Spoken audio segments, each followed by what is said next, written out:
có mani pin chang có si cho tới ani ra đi cái vua phải lo nó nói na cái chân có đây là một đùa bây giờ cho vô mà mua là nào và nào nhất đưa tao vì buồn thật lòng người ta bon nó với bon có bị để cho nên riêng chơi đuôi ta còn ít cứ cho tê bao bị mua tên và đó cho tua to lòng vậy tháo chàng còn cây có lên mình man có cái gran mình cha có đi tới gran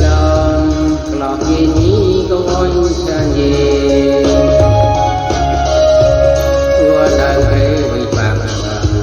con ua thế tấn đô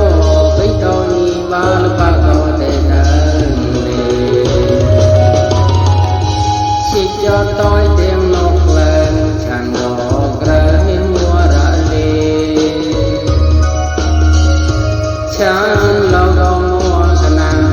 để hứa ra có thao ra rồi nó chẳng đổ bay họ thì mỗi giờ thì cắn chân lo là mong ra chẳng